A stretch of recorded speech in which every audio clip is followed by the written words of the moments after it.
Okay, so we're back to sections 2.8, and we were looking at some graphical derivatives. And so I just wanted to be sure I define something before we move on to other things, and that is differentiability. So f is said to be differentiable. Differentiable, it's a long word, at a point x equals a if the derivative f prime of a exists, and that is exists as a limit, right? So we just showed in this example right here, this is a template example. Template, meaning this is, oops, you can't read that. Template means this is a really important example. It's kind of one that people go to all the time as a kind of a typical example of a function that is not differentiable at a point. Okay, and so we showed that the absolute value is not differentiable at x equals 0. Good. Okay, we're going to go to another kind of a template example, and that is the square root function. And so before we do this graphically, let's go ahead and recall how to do the analytic version of the derivative. So f prime of x is going to be the limit as h goes to 0 of the square root of x plus h minus the square root of x divided by h. Good. Now, how do I deal with this analytically? If you see a square root minus a square root, are you thinking to yourself, I should multiply that by a conjugate? And if you do, you're right. Let's make that equal sign into a multiplication sign and multiply by the conjugate, because the conjugate will make the square roots go away in the numerator. Good. So algebraically then, that's easy to compute. This is again our a minus b times a plus b form. And so we get a squared plus, or geez. So we get, let me say that again. This is a minus b and this is a plus b. So when you multiply those together, you get a squared minus b squared. In this case, that's x plus h minus x.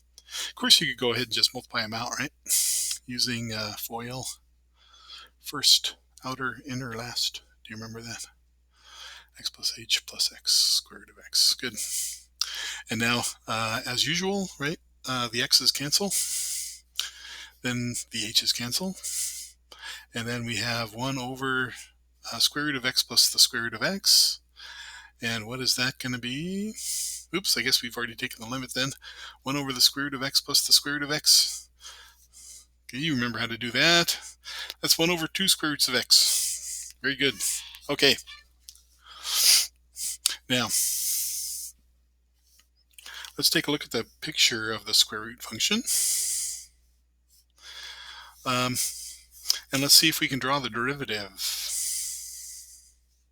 So what's happening as x gets very large, our function is still increasing, but the slopes are getting smaller and smaller and smaller as we get large. So out here, so as you get out way far away in the x-axis, the local slopes are going to be positive, which means the function is still increasing, but at a slower and slower rate. And then as you come in, at some point, let's see, you end up with a positive 1 slope, so let's go ahead and mark that off. And so here we're coming in, we're getting a positive 1 slope. And then what happens as you approach the origin, it looks like the local slopes are going vertical on you, meaning that the value of the slope is going to infinity, right? And that's what you see here. As x goes to 0 from the right, your derivative, f prime of x, goes to infinity. And so this would be, this is your original f of x. This is f prime of x. So this is another example where a function could fail to be differentiable. So this function, square root of x, is not differentiable at x equals 0 because of a vertical tangent line. I forget this there. Tangent line at x equals 0. Good. All right. So this is kind of another standard way a function could fail to be differentiable at the origin or at another point. Okay, so vertical tangent lines we have to watch out for. The last example I wanted to mention is more of a graphical example, and that is, suppose that I have a function that's not continuous at a point.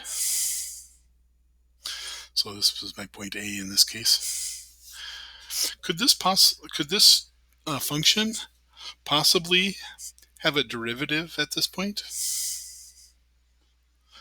I think you probably see the answer is going to be no, right? Because there's no way that we can bracket this point, with a local slope on either side.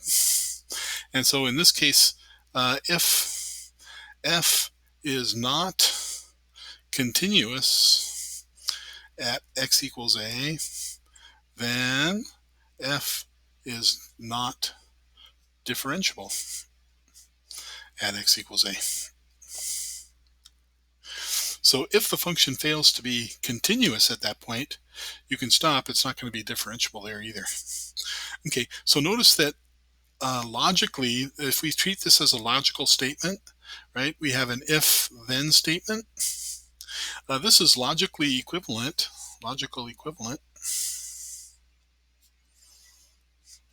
to saying the opposite of this, right? Which is, let me be careful here. If f is differentiable at x equals a, then f is continuous at x equals a. Okay, so what does this put these two things together, and suppose that I can somehow visualize the set of all continuous functions and the set of all differentiable functions. Which set is bigger? Right? I think we see here that it's possible for a function to be a function. Hang on one sec. Okay, sorry about that. If a function that is continuous can fail to be differentiable, right, like this. But a function that is differentiable cannot fail to be continuous. So therefore, if this is the set of all continuous functions, then somehow this is like the set of all differentiable functions. Okay, so again, if a function is here, that means it's continuous but may not be differentiable, well, is not differentiable. And then if a function is differentiable, it's automatically continuous, right? And so this is kind of a graphical way of understanding the relationship between continuity and differentiability. Good. All right. So the last thing I wanted to say before we go look at more examples is that it is possible to differentiate the derivative and get a higher derivative. So we could have, for example, the second derivative. The second derivative is the derivative of the first. So suppose I've got a derivative f prime of x. Okay, so to denote the second derivative, I would write f double prime of x. Of course, I don't have to stop at the second one. I could also take the third derivative, which is the derivative of the second derivative, which is the derivative of the derivative of the derivative. And so you could keep going. These are Roman letters up here, but as soon as you get to the fourth, well, I guess some people use a 4 IV for the fourth derivative. I guess we could go up to the fifth too with that. Sometimes what we'll do is if we get too far up here, we'll go ahead and use parentheses and say like the sixth derivative. Okay, so we don't have to keep using Roman numerals for that. Okay, and now we talked about the first derivative. The first derivative shows if the f is increasing or decreasing. Right? So the second derivative would show if f prime is increasing or decreasing. And in terms of physics, right, we said that f prime is velocity. And so in physics, what is the rate of change of velocity? So remember, velocity is like units of distance over units of time, or units of measure over units of time. So this would be, the second derivative would be how the velocity changes. And so this would be acceleration. Okay, if we're talking about a position function. Second derivative, first derivative would be velocity. Second derivative would be acceleration. And so let's just put in some units. If we're looking at meters and seconds, if F is in meters at t seconds, right, then your velocity would be meters per second, and then the acceleration would be meters per second squared. Okay, then there are some interpretations of the higher derivatives, but we won't get into those. I just wanted to mention some notation, though, that is important. So if you have y equals f of x, then if you're using this notation, then the derivative could also be denoted as dy over dx.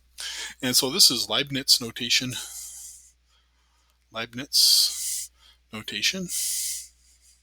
And later on, we're going to see that this is kind of interesting notation, because you can actually treat the derivative as a little fraction, right? Because we're thinking of it as a rate of change of a slope. And so, yeah, we could treat those as little tiny fractions. We'll see that later. And so the second derivative then would be denoted by taking this 2 over the d. Well, let me write it this way. It'll be clear why that is. You would have d over dx of dy over dx. And so you could write that as the two d's are there, so it's d squared y over dx squared. But we don't usually call it that. We could just call it the second derivative. Okay, so similarly, you could write the third derivative with a d3y over dx3, and so on. Okay, I'll stop there. And in the next video, then, boy, that 12 minutes went by fast. We will just look at some examples. I must be talking too much.